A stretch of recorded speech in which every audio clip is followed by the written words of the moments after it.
moi, Internet, c'est un outil supplémentaire.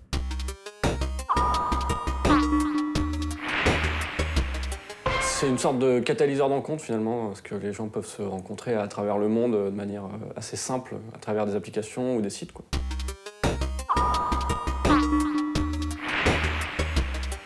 C'est vraiment la suite logique, et la suite historique des agences matrimoniales. Il y avait des plateformes de rencontres sur le Minitel aussi avant. Enfin, c'est pas Internet n'a pas inventé ça, mais il a démocratisé. Et maintenant, ça existe à une plus grande échelle.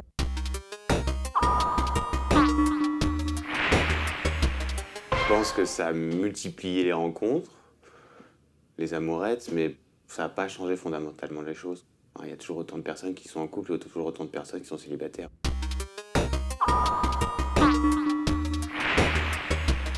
Je pense qu'Internet, ça a changé pas mal de choses pour les timides. D'une part, si on a tendance à devenir rouge tomate, quand on s'adresse à quelqu'un qu'on aime bien, ça se voit pas. Si la conversation ne nous plaît pas, on peut s'en aller, on a le temps de réfléchir à une réponse, on a le temps un peu d'analyser la situation, donc c'est vrai que c'est quand même beaucoup plus simple. C'est notre identité, mais on peut être derrière un avatar, on peut être quelqu'un d'autre finalement, donc une sorte de masque. Comme c'est plus simple de rencontrer quelqu'un avec un masque, voilà, Internet est une sorte de masque finalement pour les rencontres. C'est peut-être un apprentissage plus soft que de débarquer, d'aller draguer une nana dans un bar, de bégayer et de se prendre un vent. Puisque les nanas aiment bien les mecs sur deux. En fait, c'est peut-être plus facile de rencontrer des gens par Internet parce que finalement, quand t'es dans ta vie quotidienne, que t'as ton taf, t'as tes copains, tes potes, tes trucs, tu fais vite le tour des amis d'amis, quoi.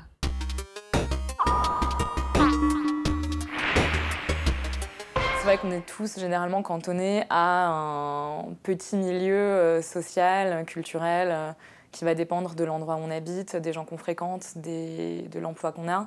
Sur Internet, on peut se dire, voilà, j'ai des millions de choix, je peux sortir de ce cadre aussi, ou au contraire, faire bien attention à y rester. Enfin, c'est deux possibilités. Tu rencontres des gens que tu n'aurais peut-être pas forcément rencontrés, ni dans le cadre, je sais pas, des rencontres entre amis, ni dans le cadre du travail. Mais c'est fou comme finalement l'utilisation des mots et la manière dont tu vas te présenter, déjà clairement tu sais à quel socio-style tu te réfères. C'est un faux espace de liberté finalement.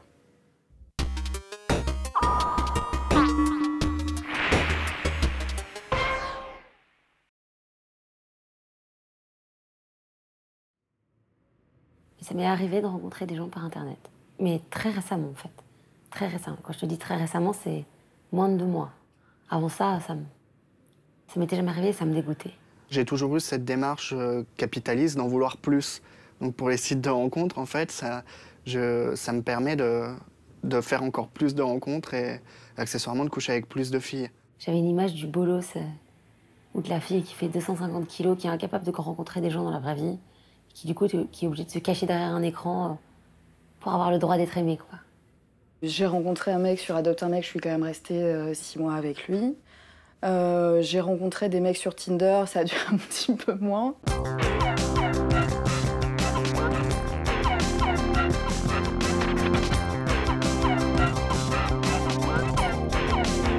Tu te dis, tiens, combien de likes je vais avoir aujourd'hui? Allez, hop, mon petit shot d'ego boost. Sauf que parfois, tu arrives à un nombre de likes qui est complètement ridicule et tu te retrouves avec, j'en sais rien, 10, 20, 30, 100 personnes que finalement tu ne connais pas, auxquelles tu n'as pas forcément parlé. Et au bout d'un moment, tu te dis, mais pourquoi faire? Tinder, j'utilise, mais j'utilise comme finalement beaucoup de gens aux toilettes quand je sais pas quoi faire. Tinder, j'ai du mal avec le côté... C'est poubelle, où ça va, poubelle, c'est assez malsain, je trouve. Tu zappes tellement vite qu'en fin de compte, il y a moins de saveur à rencontrer quelqu'un, il y a quelque chose de moins... quelque chose d'un peu moins magique. Et du coup, c'est vrai que tu te dis, bon, bah, si c'est pas lui, ça sera quelqu'un d'autre. Et en fait, non, c'est pas vrai. Dans la vie, c'est pas comme ça que ça se passe. Finalement, des personnes qui te plaisent, il y en a peu. Je reste un peu dans cette dynamique à l'ancienne de l'idée de la rencontre, pas forcément fortuite, mais de la rencontre physique. Ce qui se déclenche quand tu es face à une personne, dans des échanges de regards, le mouvement des mains, le son d'une voix. Je vais plus être émue par ça que par une fiche qui correspond à la mienne sur un site internet. Tout au début, je pensais que mettre juste des voilà, j'aime ci, j'aime ça, ça suffisait pour trouver la bonne personne, une espèce de compatibilité culturelle ou ce genre de choses, mais en fait c'est faux parce que c'est pas ça qui est important chez les gens. Ce que je trouve assez excitant dans toute la démarche de séduction, c'est l'idée de ne pas savoir ce que la personne veut. Et parfois de ne pas savoir ce que tu veux toi-même. Et je trouve que le site de rencontre rend tout ça trop évident.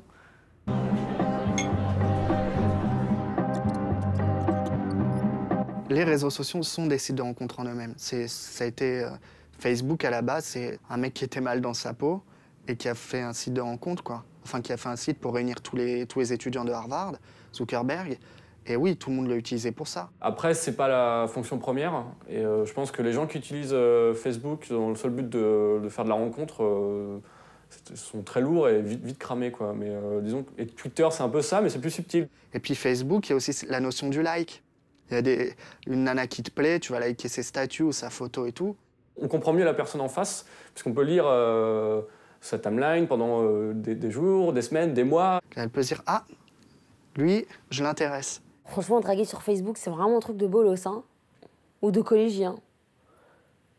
Enfin, draguer sur Facebook, je trouve que c'est minable, quoi. Enfin, vraiment, tu sais, les mecs qui ajoutent n'importe qui envoient des mails.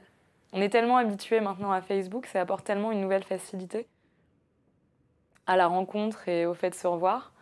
Ça devient une démarche complètement indolore, en fait, maintenant. Il suffit de taper le nom dans la barre de recherche Facebook, d'ajouter, commencer à discuter sur le chat, t'envoies une photo de chat, c'est rigolo, et tu fais ça 3-4 jours et tu revois la personne.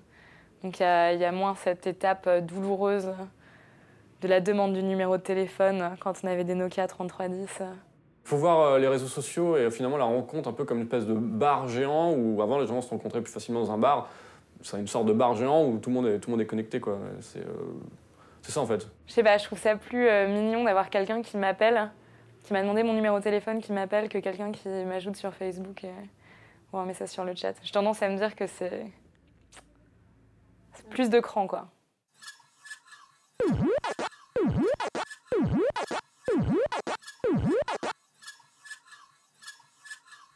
Le dating est devenu un produit de consommation. Alors moi, je vois deux choses. La première, c'est les sites. Ils sont là pour faire du fric. Ils sont pas là pour aider leurs prochains. C'est vrai, dans le fonctionnement des sites de rencontres, on a l'impression que c'est en gros la matérialisation de la logique de marché appliquée aux rencontres. C'est-à-dire qu'on voit très clairement quelle est la demande, on voit très clairement quelle est l'offre. L'idée, c'est de faire se rencontrer les deux et qu'une relation ou un rapport sexuel naisse de cette rencontre-là. On parle de rencontre, bien sûr, pour à terme être amoureux, non? Et l'amour, c'est pas un marché.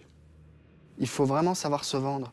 Et il suffit des fois d'un mot ou deux dans un profil pour complètement foirer et que les nanas viennent pas. Ou d'une mauvaise photo de profil et en fait, ça change tout. C'est basé absolument pas sur des critères moraux, c'est que physique. C'est comme dans les rayons d'un supermarché, au moins tu sais où t'achètes ton poulet. Les femmes d'aujourd'hui sexualisent tout. Oui, il y a des photos, c'est un peu étalage de chair et de marchandises. Vu que maintenant, même pour des relations basiques, il faut absolument une femme monte son décolleté ou monte son cul, c'est clair que dans une relation de séduction, il faut en montrer encore plus. Et je trouve ça ridicule parce qu'en fait, à trop en voir, t'as plus envie d'y goûter, quoi. C'est plus choquant parce que c'est rendu beaucoup plus matériel, mais j'ai l'impression que des gens qui vont dans un bar ou dans un club, ils sont dans cette même démarche. C'est-à-dire que, je sais pas, il y a des mecs qui vont être là, qui vont scruter les filles au comptoir en se disant « je passe, c'est bon, je passe, peut-être, je passe, c'est bon ». Et là-dessus, alors bon, il va falloir un peu plus de courage que de cliquer sur un écran d'iPhone, mais pour faire la démarche de créer un lien avec la personne sur laquelle on a décidé de jeter son dévolu. Mais en soi, la démarche n'est pas fondamentalement différente. On est plus dans l'hypermarché, voilà. Avant, on était peut-être plus dans le marché, quoi, le petit marché local. Mais on consomme au final. Donc, voilà. Mais cette notion de consommation d'être humain, entre guillemets, parce que ça reste une image, hein, ne me choque pas plus que ça, quoi.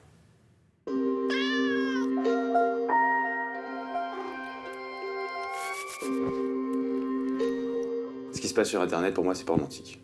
Moi, j'ai eu des approches très frontales. Genre, tu baisses ce soir, j'ai bien envie de te retourner. Ou est-ce que tu suces? Est-ce que tu avales? Des trucs délicats, quoi. Concrètement, quand tu te connectes à une appli de rencontre ou un site, il n'y a pas de mystère. Il n'y a pas de mystère. Les gens sont là pour se draguer.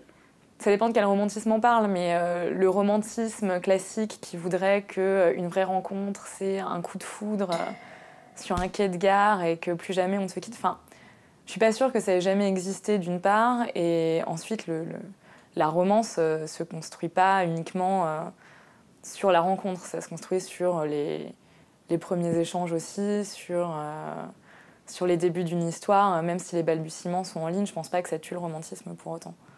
Je pense pas qu'Internet soit plus froid, parce qu'en fait, les mots ont un pouvoir assez fort. Jouer sur l'imaginaire, ça change justement de tout ce qu'on voit et de toujours se mettre en avant et de toujours montrer la marchandise en fait avant d'y avoir touché.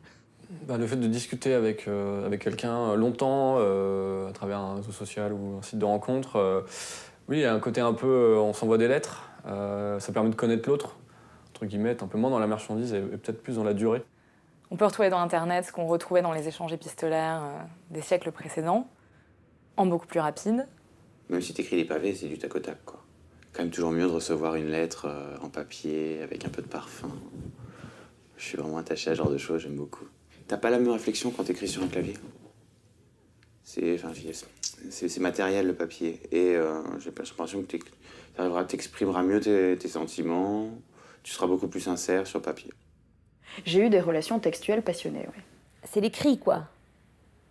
C'est que je suis concentrée dans mon bureau à 14h30 et je reçois quelque chose que je devrais pas recevoir. Voilà, cette espèce de ping-pong intellectuel où le mec qui est en face va rebondir en jouant et tu rebondis de la même manière et tu sais jamais vraiment à quoi t'attendre. Je pense que même parfois, j'ai été presque plus séduite par cette relation épistolaire d'un nouveau genre que par la personne. C'est très bien de s'envoyer des DM sur Twitter.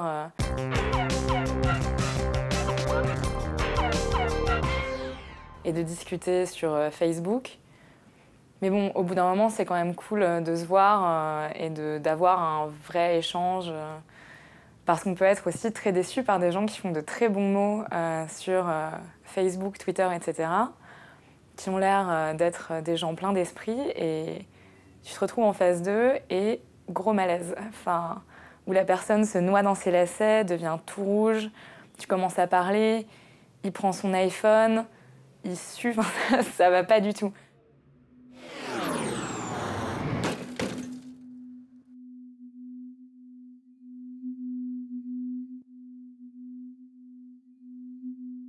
L'utopie de la réalité virtuelle comme on l'avait dans les années 90 est maintenant réelle.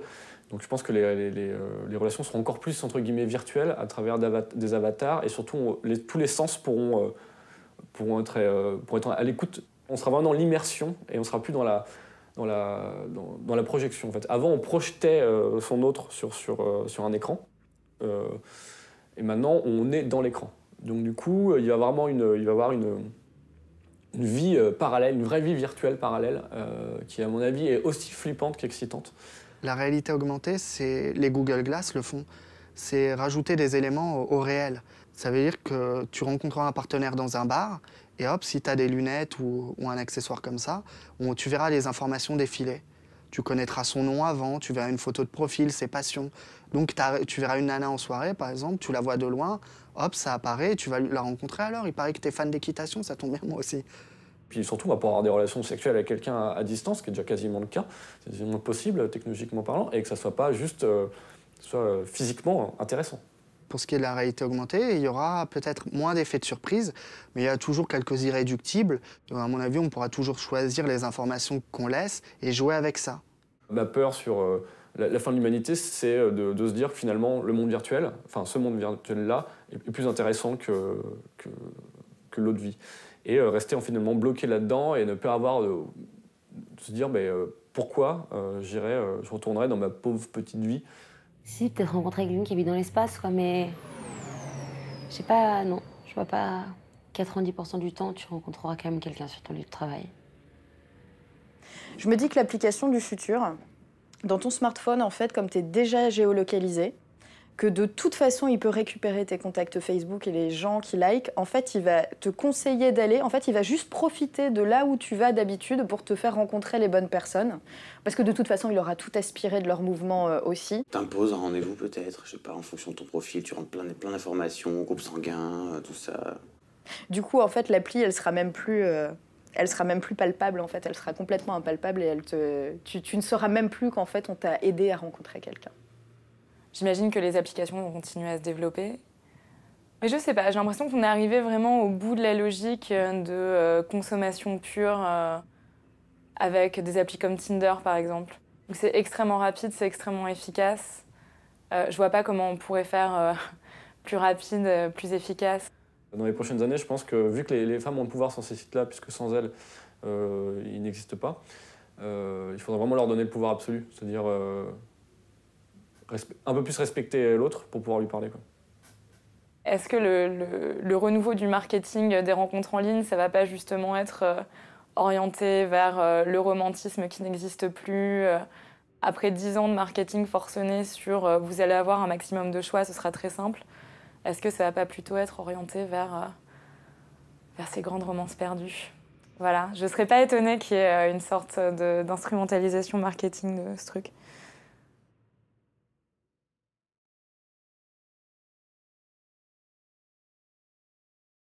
Avant, t'avais une sorte de fatalisme où tu te disais, il y a une fille qui me plaît, bah voilà, tu vois, ça sera elle, point final. Je pense que à cause ou grâce à Internet, je pense que t'es dans une quête permanente de je peux trouver mieux. L'herbe est toujours plus verte à côté. Alors que pas forcément, en fait. Il y a un moment, quand t'es heureux et que t'es bien, faut savoir s'arrêter. Certaines personnes vont, dans les périodes difficiles, vont vouloir être avec un partenaire pour se sentir en sécurité. Et d'autres continuent à faire n'importe quoi en se disant je peux mourir demain, alors je couche avec tout ce qu'il y a. Donc il n'y a pas vraiment de normes. Je prends mon téléphone, je vais sur Internet, j'ai l'impression que tout le monde est proche de moi. Donc potentiellement, toutes les filles sont là. J'ai entre guillemets 3 milliards de filles possibles, que c'est beaucoup plus que si j'étais dans un petit village sans Internet où les rencontres sont limitées au nombre de personnes du village. Je pense qu'avoir autant de choix, ça peut rendre un peu fou en fait.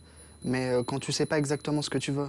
Sur plusieurs années, on peut pas se contenter de vivre pour un choix illimité en zappant les personnes parce qu'on se dit on peut trouver mieux. Enfin, c'est une logique dont on se lasse assez rapidement.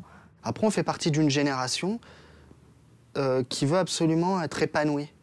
C'est super intéressant, donc on veut être épanoui au boulot et tout, on veut être épanoui dans notre vie, et donc on veut être bien avant de se mettre avec quelqu'un.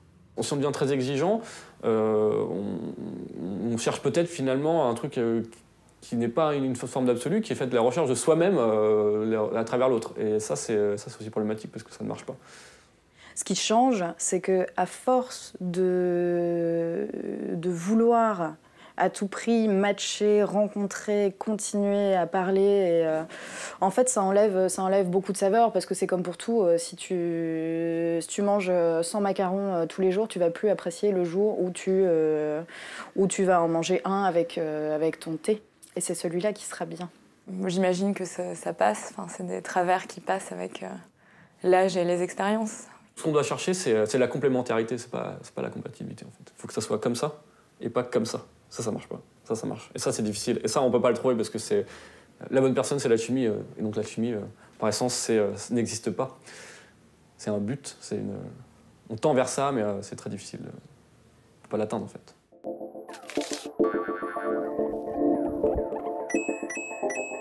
Le plan cul, c'est une relation basée que sur le sexe, sans prise de tête, sans toutes les obligations du couple. C'est quelqu'un avec qui tu couches de manière régulière et avec qui tu sors pas. C'est avec qui tu ne tisses pas un lien affectif qui sort du lit. Qui tu partages pas tes émotions. Le couple, il y a une notion de propriété. Tu appartiens à ta partenaire et vice-versa. Et finalement, le plan cul, il y a un aspect location, quoi. C'est pour une période définie.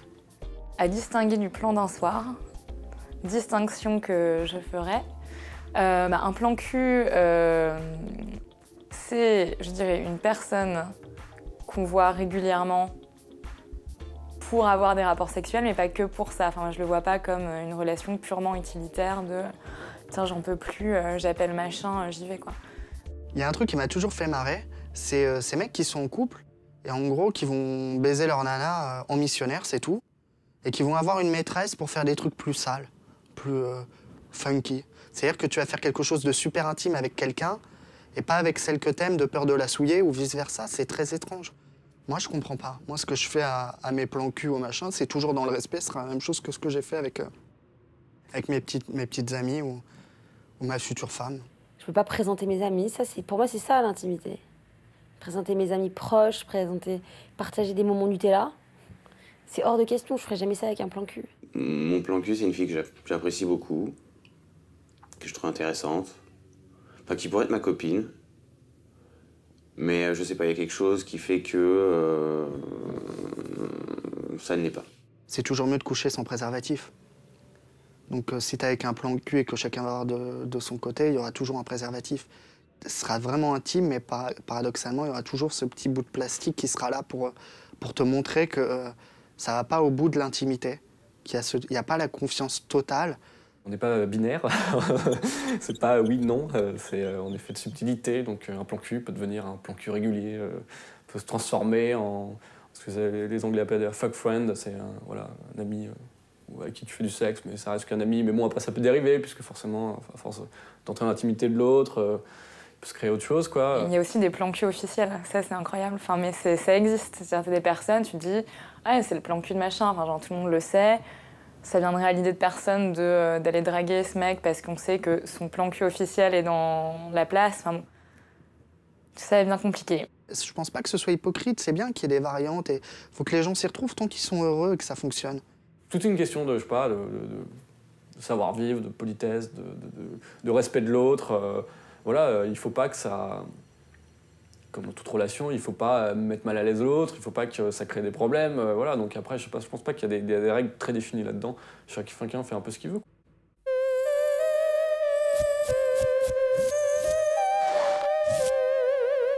Et par rapport au non-attachement, oui, en effet, je pense que c'est un peu un mythe. Enfin, on ne peut pas rester dans une relation comme ça, dans une relation strictement sexuelle, mais avec une personne qu'on voit régulièrement, avec laquelle on s'entend bien, etc., sans qu'un attachement se développe. Au moins chez l'une des deux personnes. Le plan cul, pour moi, c'est quelque chose de très ambigu. Ça m'est arrivé une fois d'avoir vraiment des sentiments pour un de mes plans cul, pour un mec. C'est un type de relation qui est plus dangereux pour l'ego que pour le cœur. C'est lui qui a réussi à arrêter de me voir. Moi, j'aurais jamais réussi. Parce que du coup, j'étais prête à tout accepter. Aujourd'hui, il y a eu une espèce de radicalisation déjà du terme plan cul. Accroche-toi, quoi. On met des mots sur des choses qui ont toujours existé. C'est juste qu'avant, on les avait pas nommés puisque c'était... il n'y avait pas d'historien pour parler de ça, quoi. Fut un temps, on aurait appelé ça amitié particulière, ce qui est quand même plus chouette. Mais aujourd'hui, on dit plan cul. Donc je dis plan cul parce que je vais pas parler comme au XVIIe siècle, là, ça me paraît assez logique. C'est un code générationnel, du coup, les gens plus vieux ne sont pas censés comprendre. Donc si on parle d'un PQR à table avec ses parents...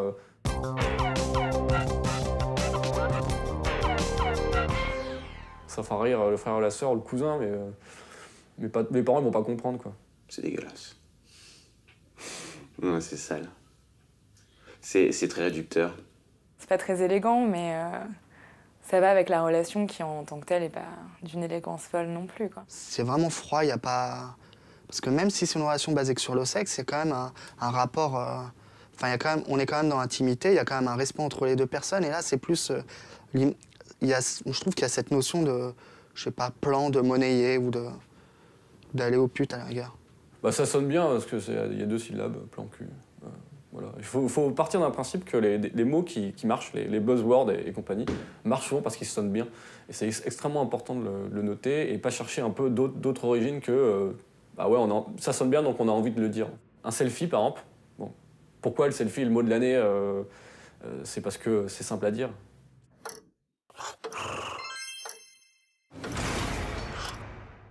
La façon qu'on avait de considérer les relations a pas mal évolué de génération en génération. Par exemple, la génération de nos grands-parents était beaucoup plus dans une optique de stabilité. Puis la génération de nos parents, j'ai l'impression, a eu tendance à beaucoup plus mettre en avant les idées un peu de passion, d'histoire d'amour un peu passionnée, où le divorce est énormément démocratisé, où finalement l'engagement pour la vie, plus personne n'y croit vraiment. Je fais un lien entre l'intermittence dans le professionnel et dans la vie de tous les jours par rapport à tout. On achète des portables, ils ont des durées de vie réduites, tout a des durées de vie réduites, plus rien ne se fait sur le long terme. Donc les vidéos sur Internet, c'est que des formats courts. Les gamins aujourd'hui, ils ont du mal à aller au cinéma, à supporter des longs plans séquences. Donc oui, bien sûr qu'à un moment, ça nous affecte, consciemment ou non, sur notre façon d'agir et de, de se comporter avec les gens. Et là, j'ai l'impression que notre génération arrive à une sorte de dernier stade où même cette histoire d'amour passionné, etc., nous paraît bien romantique et c'est pas finalement l'important. L'important, c'est d'avoir du choix. Ce qui nous rend pas forcément heureux. Enfin, c'est pas forcément le plus simple. Ça rend pas les choses plus faciles et plus épanouissantes. Enfin voilà, j'ai 26 ans, j'ai pas vraiment un emploi fixe.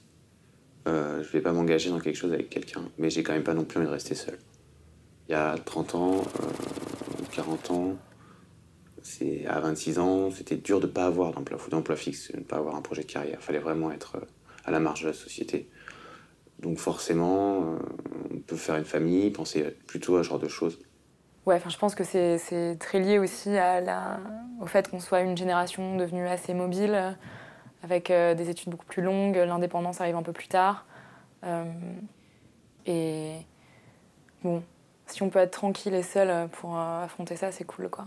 Si on peut s'amuser à côté, c'est bien. Moi, je cherche pas de relation de couple, en fait. J'assume que je suis un peu immature. Enfin non, c'est pas de l'immaturité. Je veux m'occuper de moi, j'ai déjà du mal à m'occuper de moi, être toujours sérieux, rigoureux. Donc en fait, je préfère des relations légères. Il y a beaucoup de personnes qui ont du mal à s'engager. Je pense qu'on prend l'engagement de façon très lourde, quoi. Ça dénote aussi un manque de légèreté, quoi. Pour moi, c'est pas une preuve de légèreté totale que de papillonner d'une personne à l'autre.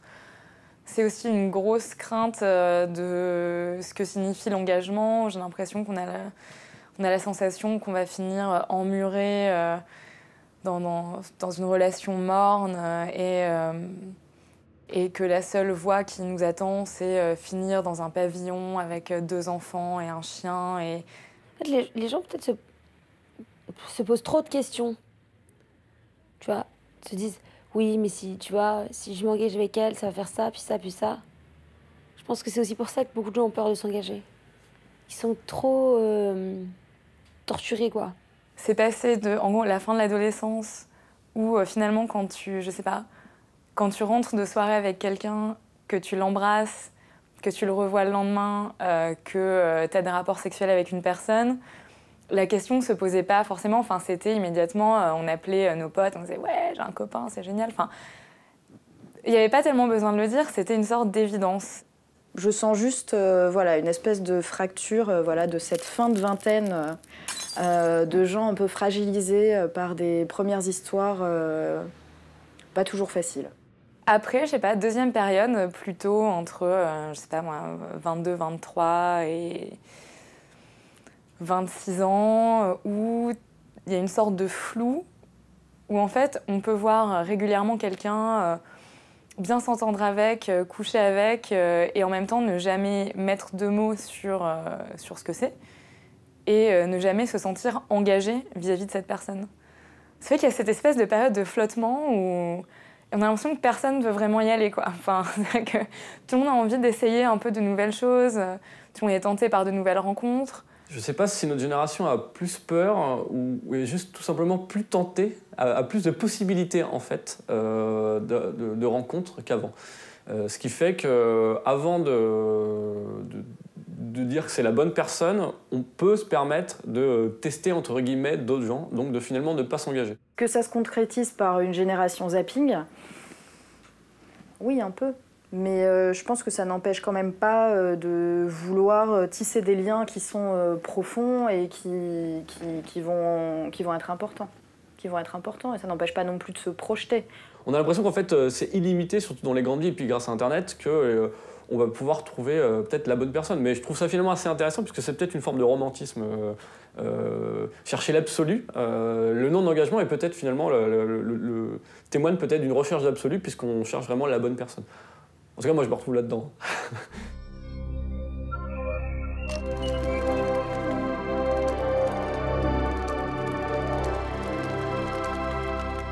Il y a un grand fantasme autour d'Internet et le sexe, comme quoi ça aurait libéré les gens. Moi, je suis toujours partisan du fait que Internet ne change pas vraiment les gens, donne la possibilité aux gens de faire autre chose. Dans les années 70, les gens, ils étaient beaucoup plus libérés que maintenant. Mais 1000 fois plus. Et je pense que les gens se trompaient plus, où j'ai plus à tort et à travers baisé plus avec n'importe qui que maintenant. Internet facilite l'accès à cette libération sexuelle, mais c'est pas à l'origine de cette libération. C'est le changement des mœurs est quand même bien antérieur à Internet. Ou lui sera postérieur, puisque chez certaines personnes, les mœurs ne semblent pas avoir beaucoup évolué.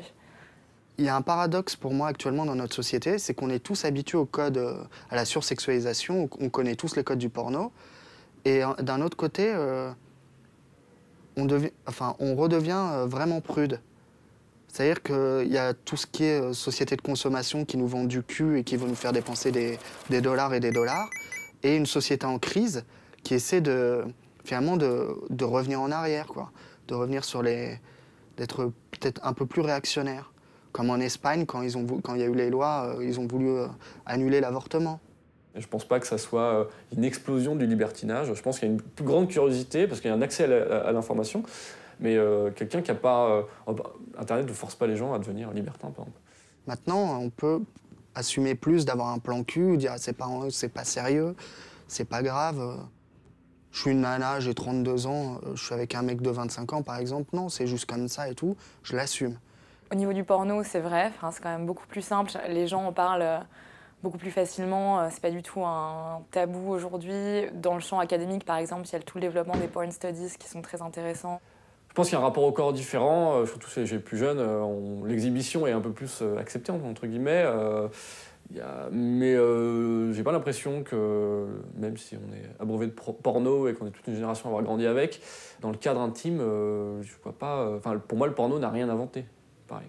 Donc Internet n'a rien inventé. Je veux dire, le Kama Sutra, ça n'est pas arrivé qu'Internet, par exemple. Donc les dépositions même les plus incongrues existaient déjà.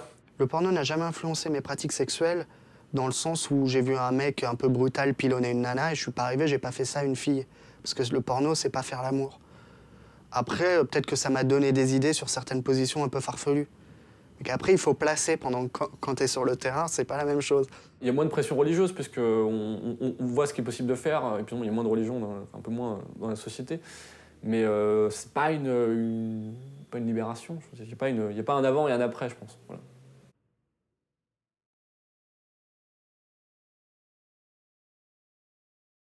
L'amour, c'est pas un concept déjà, c'est un sentiment. C'est pas une pub, l'amour. Je pense qu'il y a une image un peu biaisée, erronée, qui vient de la littérature et de tout ça. Où genre, Walt Disney, enfin la belle trouve son prince et ils ont tripoté d'enfants ensemble et hop, c'est magique comme elle est avec son homme. Tout devient magique, c'est pas vrai ça, c'est des conneries.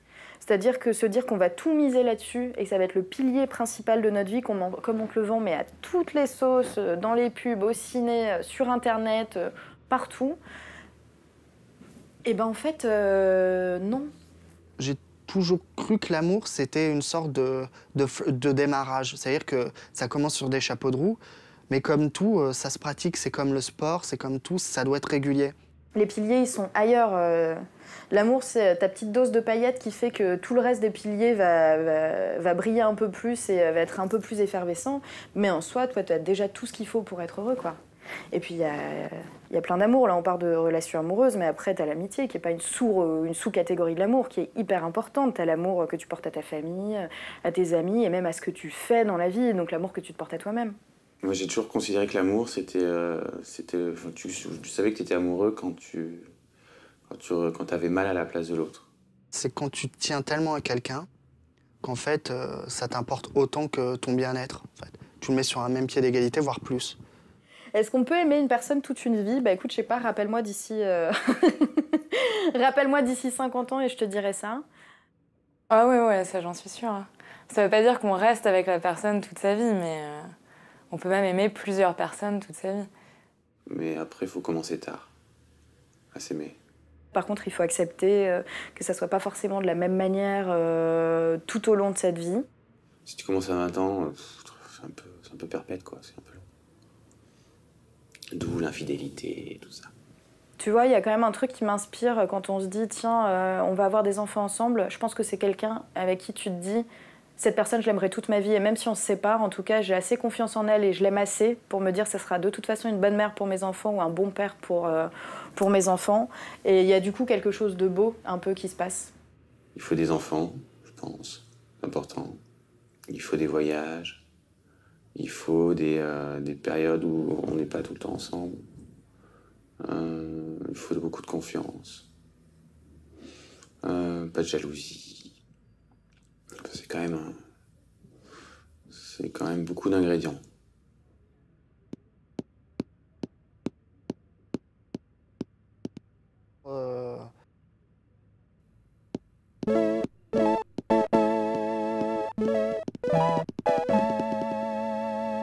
Je pense que je me marierai.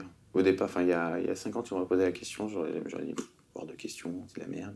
Enfin, quand tes parents divorcent très tôt, t'as pas très envie de te marier. Mais j'arrive à croire aussi à quelque chose, un engagement. Donner mon nom à la femme que j'aime, c'est cool aussi, si elle le veut bien. C'est reconnaître à tous les niveaux que ton amour, il compte. Mais je n'ai aucun mépris ou... Enfin, je comprends très bien qu'on n'ait pas envie de se marier, tu vois, mais moi, j'ai envie. Ça solidifie quelque chose et c'est rassurant. Ça me rassurerait, moi. Je pense pas que le mariage ait vraiment perdu ton sens, c'est que moi, j'ai jamais trouvé de sens. Je pense qu'il y a plein de gens qui se rendent pas compte de ce que c'est réellement. C'est une institution bourgeoise. Maintenant, c'est très bien que tout le monde puisse se marier. Si les gens ont envie de se marier, c'est l'occasion de faire une fête avec ses amis, c'est très bien. Les cérémonies, je trouve ça kitsch. Le costard, la robe blanche, l'organisation et tout, ça me dégoûte en fait. Ça me donne envie de vomir. Le côté tradition, tu vois, il me branche pas. Il me branche pas plus que ça parce que quand bien même je connaîtrais des gens qui sont mariés depuis une vie, leur vie me fait pas vraiment rêver, leur couple ne me fait pas rêver. Mais non, enfin pour moi, ça n'a pas grande valeur. Ça a une valeur fiscale évidente. Quoique, avec ma paye de doctorante, je n'en vois pas bien l'intérêt pour l'instant. À l'heure où en fait le couple a évolué et le mariage n'a plus a perdu de sa superbe, ouais, peut-être que l'important, de toute façon, pour moi, toujours l'important, ça a été la famille. C'est les gens avec qui t'es, que t'aimes, ce que tu partages.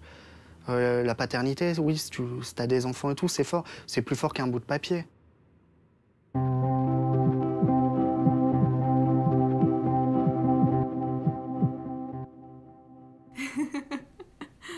Tant que le couple est là, la fidélité, quand l'infidélité commence à s'immiscer, c'est terminé. Et mieux vaut le dire clairement, enfin mieux vaut dire, voilà, j'ai fait ça, j'ai peur de faire ça, je vais faire ça. Moi, l'excuse de « ouais, j'ai trompé ma meuf parce que je suis un mammifère et que les mammifères, ils ont pas qu'une partenaire » ou ce genre de conneries, la nature humaine et tout. Je pense qu'à un moment, faut faire preuve de... faut être responsable, quoi.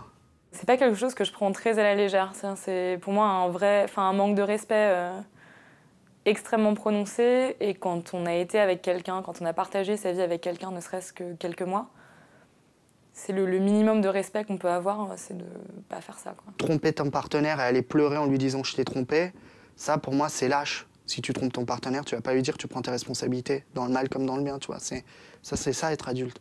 J'ai arrêté de nier le fait que c'est pas parce que tu es avec quelqu'un que tu peux pas avoir du désir pour quelqu'un d'autre. Après, le fait que tu aies du désir, ça veut pas dire que tu vas aller voir ailleurs, mais en tout cas, déjà, rien que le fait de l'accepter, c'est déjà être très honnête avec toi-même, c'est déjà bien. Bon, le sexe, ça fait partie intégrante du couple. Pour moi, c'est 50%, voire plus. Parce que c'est vraiment le domaine de... Il n'y a pas plus intime. Mais après, c'est du sexe. Alors chacun, comme je dis, voit midi à sa porte, mais tu peux coucher avec quelqu'un et toujours être fou amoureux de ton partenaire ou de ta partenaire.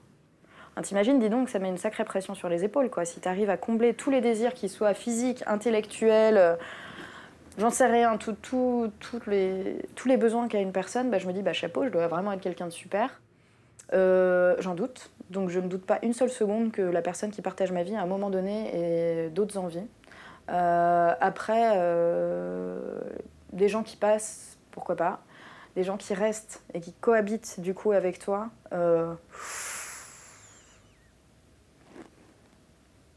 Non. On n'a pas le contrôle sur tout dans la vie, donc si à un moment ton partenaire va voir ailleurs ou en aime un autre, il faut se dire que tu peux pas, t'y peux rien, quoi.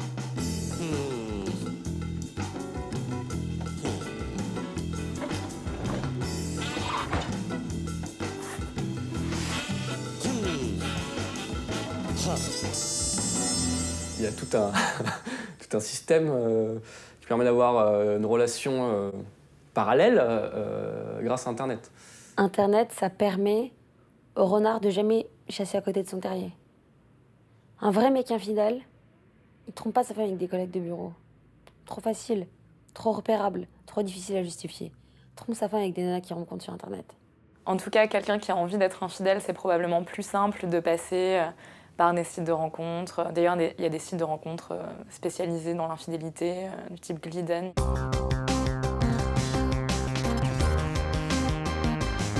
C'est presque devenu un argument marketing, en fait, d'être infidèle grâce à notre site, c'est très cool. Ensuite, je suis pas sûre que ce soit un vecteur d'infidélité. Enfin, je pense pas que parce que les gens sont beaucoup sur Internet, ils vont avoir envie d'être infidèles. C'est beaucoup plus simple d'être infidèle avec Internet que ça peut être aussi beaucoup plus simple pour se faire griller. Je sais pas combien de couples ont explosé à cause d'Internet, parce que pensant être anonyme et caché derrière, voilà, on oublie vite qu'on a un historique, qu'un mot de passe est facile à retrouver. Il y a cette notion de stalking, d'espionner son partenaire, de voir ce qu'il fait, de savoir où il est, s'il nous ment ou quand il nous dit qu'il est avec, je sais pas, qu'il est avec ses parents, en fait, il est en train de se secouer la gueule avec ses potes et tout.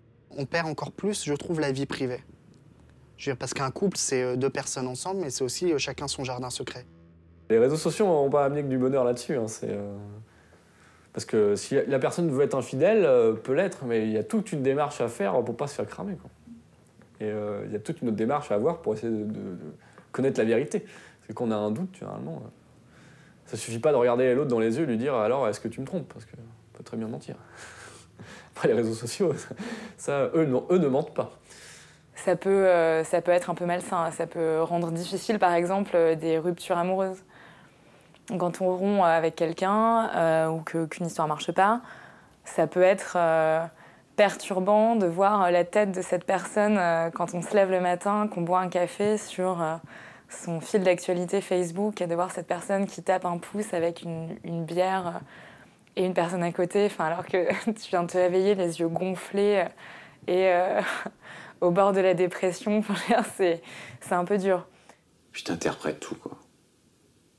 Le moindre truc, elle est en photo avec machin, et non, c'est pas possible, je savais, c'était ça. Je me souviens que j'avais même pris le Facebook d'un pote pour voir, parce qu'elle m'avait un peu caché des trucs, et du coup ça m'avait rendu encore plus dingue. Mon petit conseil dans ces cas-là, c'est de... Moi, je supprime, en fait. Voilà. Je supprime parce que je sais que j'ai ce côté... j'ai du mal à résister à la tentation du stalking. Mais c'est assez grisant de connaître la vie de quelqu'un d'autre, d'être un détective. Mais il y a des règles, c'est-à-dire, normalement, on ne doit pas stalker sa copine, les gens de sa famille ou ses amis, parce qu'on va découvrir des choses qu'on n'a pas forcément envie de voir. Donc vaut mieux, je suis plus partisan de le fait de fermer les yeux que de découvrir ce qu'il faut, surtout pour les gens qui sont proches. Quitte à perdre 2 heures, autant procrastiner sur Wikipédia et aller de lien en lien et apprendre des trucs plutôt que de regarder comment sont passées les vacances de ces 5 dernières années de l'ex de ton ex.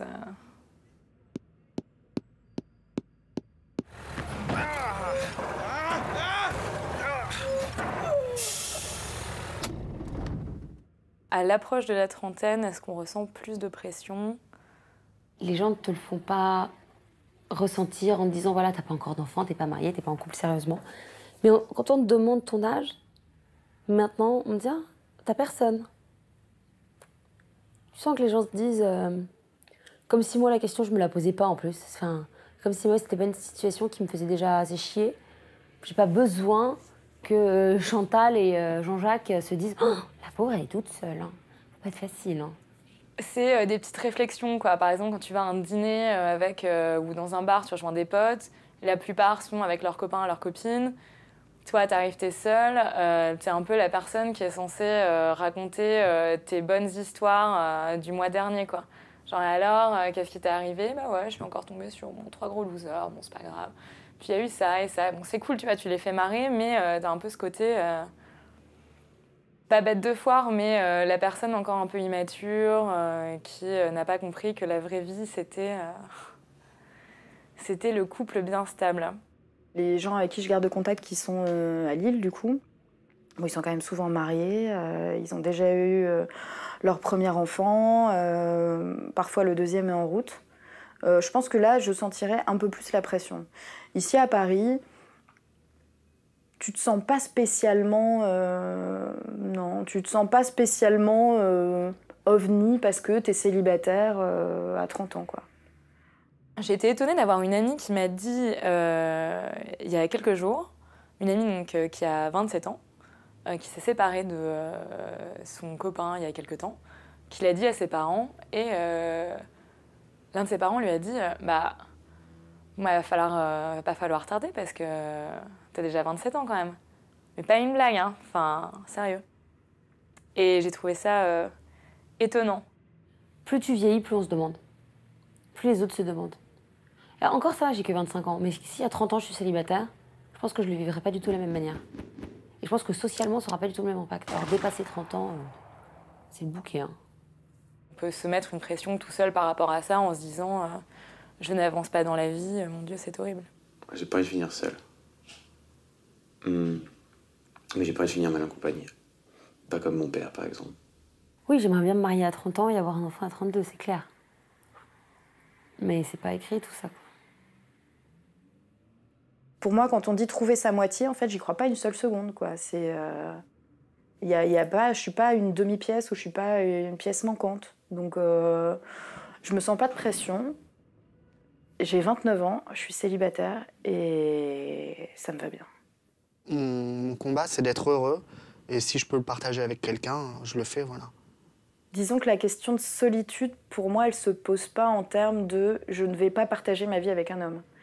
Je serais triste, par contre, de ne partager ma vie avec personne. Mais aujourd'hui, c'est pas le cas. Et demain, ça sera encore moins le cas. Et chaque jour qui passe dans ma vie fait que ce tissu s'enrichit de plus en plus. Donc moi, je me sens de moins en moins seule, finalement, chaque jour. Et voilà, après, la question d'avoir des enfants, elle se posera le jour où je rencontrerai quelqu'un qui sera à la hauteur de m'en faire.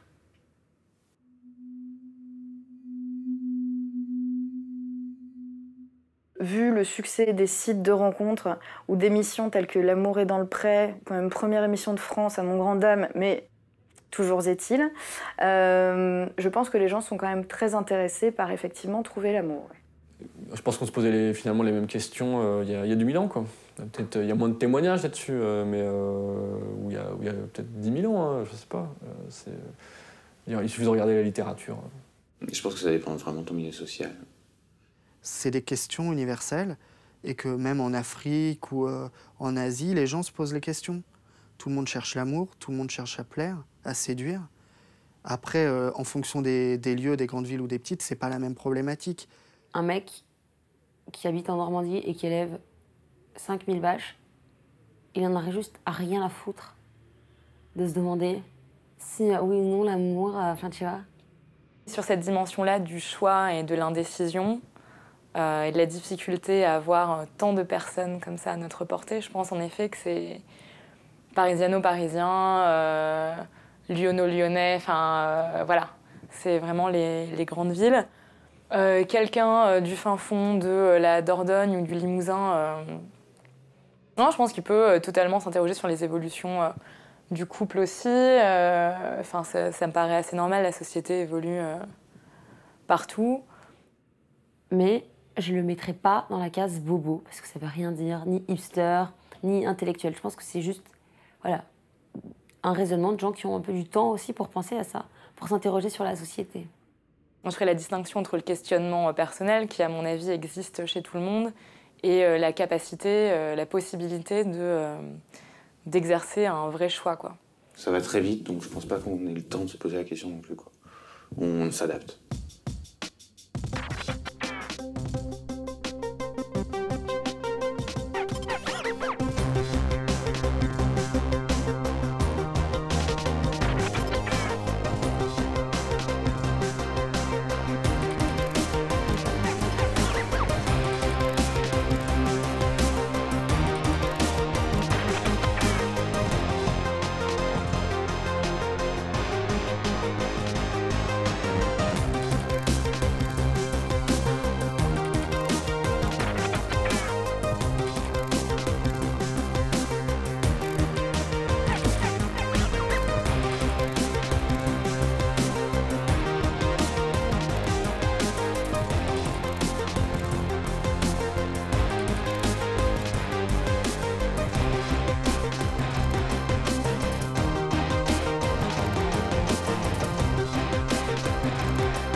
côté.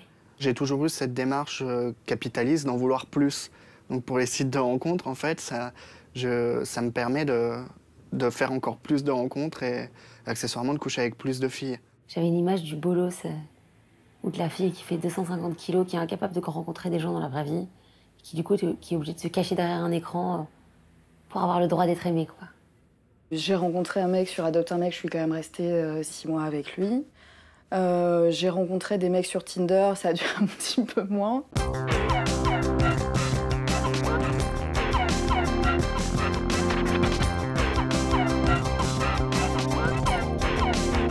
Tu te dis, tiens, combien de likes je vais avoir aujourd'hui? Allez, hop, mon petit shot d'ego boost. Sauf que parfois, tu arrives à un nombre de likes qui est complètement ridicule et tu te retrouves avec, j'en sais rien, 10, 20, 30, 100 personnes que finalement tu ne connais pas, auxquelles tu n'as pas forcément parlé. Et au bout d'un moment, tu te dis, mais pourquoi faire? Tinder, j'utilise, mais j'utilise comme finalement beaucoup de gens aux toilettes quand je sais pas quoi faire. Tinder, j'ai du mal avec le côté. C'est poubelle où ça va, poubelle. C'est assez malsain, je trouve. Tu zappes tellement vite qu'en fin de compte, il y a moins de saveur à rencontrer quelqu'un, il y a quelque chose de moins. Quelque chose d'un peu moins magique. Et du coup, c'est vrai que tu te dis, bon, bah, si c'est pas lui, ça sera quelqu'un d'autre. Et en fait, non, c'est pas vrai. Dans la vie, c'est pas comme ça que ça se passe. Finalement, des personnes qui te plaisent, il y en a peu. Je reste un peu dans cette dynamique à l'ancienne de...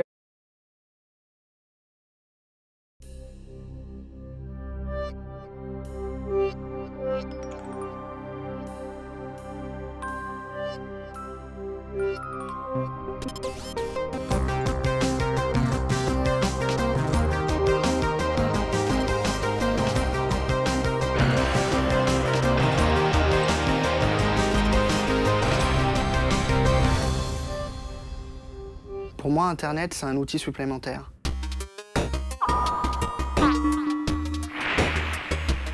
C'est une sorte de catalyseur d'encontre finalement, parce que les gens peuvent se rencontrer à travers le monde de manière assez simple, à travers des applications ou des sites, quoi.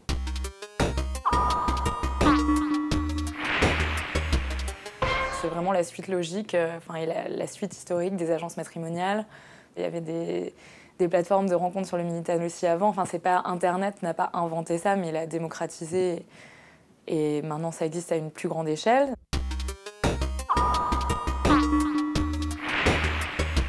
Je pense que ça a multiplié les rencontres, les amourettes, mais ça n'a pas changé fondamentalement les choses.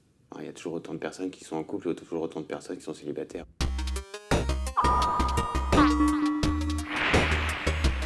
Je pense qu'Internet, ça a changé pas mal de choses pour les timides. D'une part, si on a tendance à devenir rouge tomate, quand on s'adresse à quelqu'un qu'on aime bien, bah, ça se voit pas. Si la conversation nous plaît pas, on peut s'en aller, on a le temps de réfléchir à une réponse, on a le temps un peu d'analyser la situation. L'idée de la rencontre, pas forcément fortuite, mais de la rencontre physique, ce qui se déclenche quand tu es face à une personne, dans des échanges de regards, le mouvement des mains, le son d'une voix. Je vais plus être émue par ça que par une fiche qui correspond à la mienne sur un site internet. Tout au début, je pensais que mettre juste des voilà, j'aime ci, j'aime ça, ça suffisait pour trouver la bonne personne, une espèce de compatibilité culturelle ou ce genre de choses, mais en fait c'est faux parce que c'est pas ça qui est important chez les gens. Ce que je trouvais que c'est assez excitant dans toute la démarche de séduction, c'est l'idée de ne pas savoir ce que la personne veut et parfois de ne pas savoir ce que tu veux toi-même, et je trouve que le site de rencontre rend tout ça trop évident.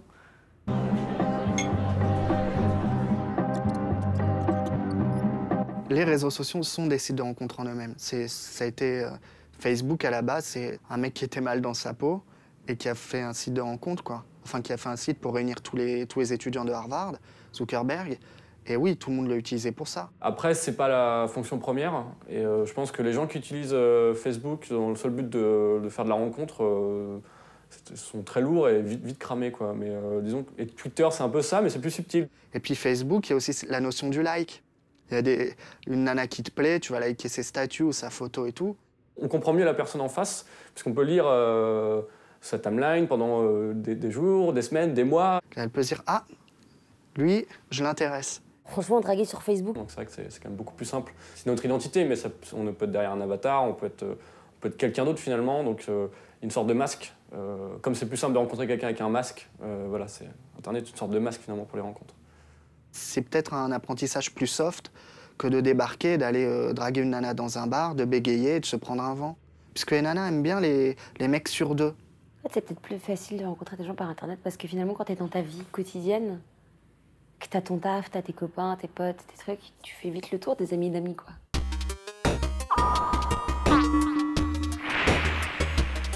C'est vrai qu'on est tous généralement cantonnés à un petit milieu social, culturel, qui va dépendre de l'endroit où on habite, des gens qu'on fréquente, de l'emploi qu'on a. Sur Internet, on peut se dire, voilà, j'ai des millions de choix, je peux sortir de ce cadre aussi, ou au contraire, faire bien attention à y rester. Enfin, c'est deux possibilités. Tu rencontres des gens que tu n'aurais peut-être pas forcément rencontrés, ni dans le cadre, je sais pas, des rencontres entre amis, ni dans le cadre du travail. Mais c'est fou comme finalement l'utilisation des mots et la manière dont tu vas te présenter, déjà clairement tu sais à quel socio-style tu te réfères. C'est un faux espace de liberté finalement.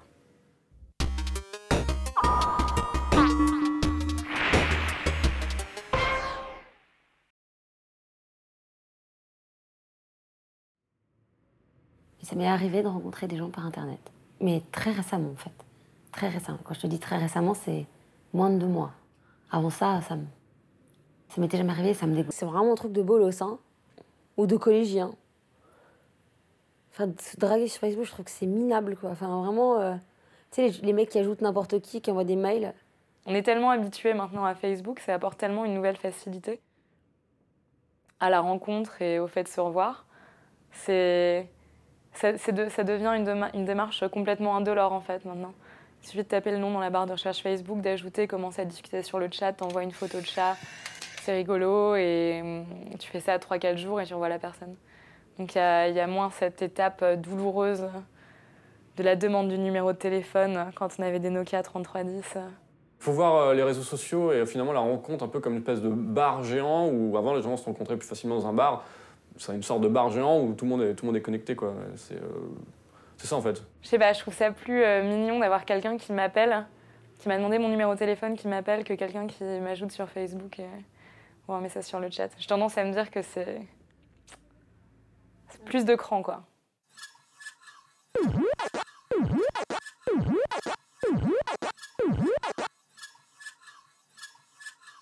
Le dating est devenu un produit de consommation.